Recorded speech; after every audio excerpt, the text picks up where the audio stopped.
Hello, welcome to episode 10 of the B-League. It's great to be back, although a bit of an issue that we're still dealing with in the A-League, Jules, and that is simulation. Over the break, we saw this, Bessart Barisha against, of all clubs, Perth Glory, with some, diving essentially is what the accusation was. Yes, and keeping with Melbourne victory, Sam, have a look at Archie Thompson here. This is terrible, and he even makes light of it. Blatant, wasn't it? And even when I was in Adelaide over the Christmas break, the younger generation are doing it now. Because look, I was just standing next to this kid. Look at the diving. Definite contact there. It's simulation. Look at your foot there. Let's have a look at the slow-mo. Ref, we don't need to see the slow-mo. This is outrageous. I didn't touch him. It's outrageous. Look at Graham Arnold's reaction. Oh, come on, Arnie, that's an overreaction. I'm never going to get a game for the Legend Roos now.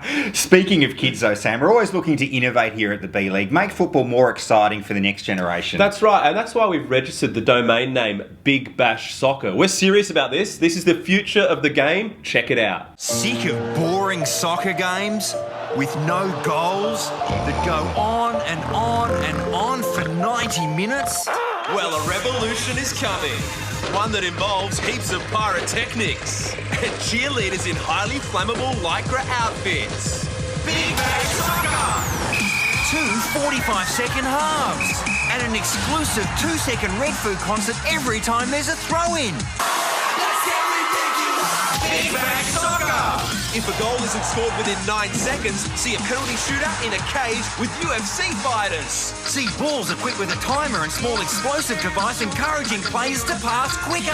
Teams score 10 points for a goal, 5 for hitting the crossbar, and 50 for hitting an opponent's plums in an amusing manner. And remember, an exclusive 2-second red food concert every time there's a throw-in. Let's get ridiculous! Did you say red food?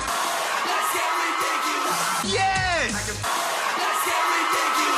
Goals that light up! Linesmen with lightsabers! Refs with dangerously radioactive glow-in-the-dark cards! Exclusive 2-second red food concert! Let's get ridiculous! Did you say red food? Let's get ridiculous! Yeah! Let's get ridiculous! Big Bang Soccer! Red food, I can tell.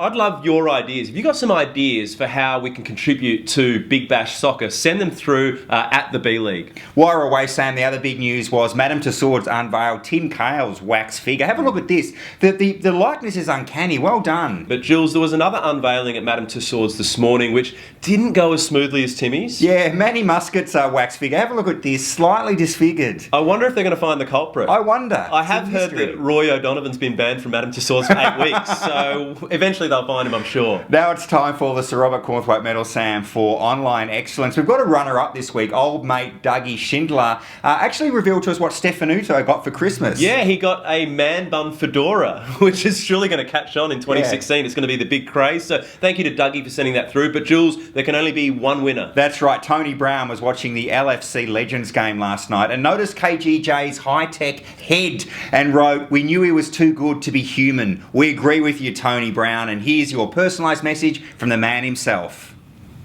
If you're not first, you're last. And this week, my friend, you're number one. Thank you very much, Tony Brown, and enjoying that trip to Browntown as always. Sam, the LFC Legends game was really exciting for me as a long-time Liverpool fan. It was just a real honour. I went out there last night to see those heroes of mine run around. I know, I've always heard you talking about, how much you're a Liverpool fan and how one day you'd love to win the EPL and that would mean a lot to you. But you did go out there. What was it like? I wanted to do a bit of an interview now. What was it like to actually be in the stadium to see Stevie Gerrard pick his nose live? Oh, it's amazing, Sam. I mean, you see him pick his nose in front of the cop on TV, and to see him pick his nose right in front of you was a moment I'm going to treasure. And you were telling me before a really stirring rendition of "You'll Never Pick Alone." That's right. And then he wiped it on a little kid's jumper just right at the end, so he's never going to forget that. So, Hashtag YNPA. I think. Some people were quite harsh on the old timers on social media though, saying, "Oh, look, they're too slow, they're too old, they're too fat, their hair's too grey." I think they were a bit harsh because I watched the game and honestly, look, it's like watching a normal professional game. The pace is fine. Actually, Sam, you've got your Foxtel remote on double speed. There. Oh. Notice double speed. I thought double speed was Brenton Speed dancing provocatively in front of a mirror. I'd love to be in your mind. And if you could have Photoshop and you could please send us in a picture of that, I would be most grateful. Hashtag double speed. But Robbie Slater was the captain of the Legend Socceroo, and he's got some very passionate opinions on what it means to represent Australia. And it was great last night, Sam, to see that he's a real man of his word. When you wear the Socceroo shirt, there is a responsibility that you have. It's not a God-given right to wear the Socceroo shirt. And now Robbie's calling for the ball after watching everyone else do the defensive. And there is a responsibility when your time is up to give that Socceroo shirt back. Slater! He's a lame shooter. There's one thing you do not get away with at international level, and that is a lack of pace. So we've got a speedometer here, and we'll show that in a couple of seconds.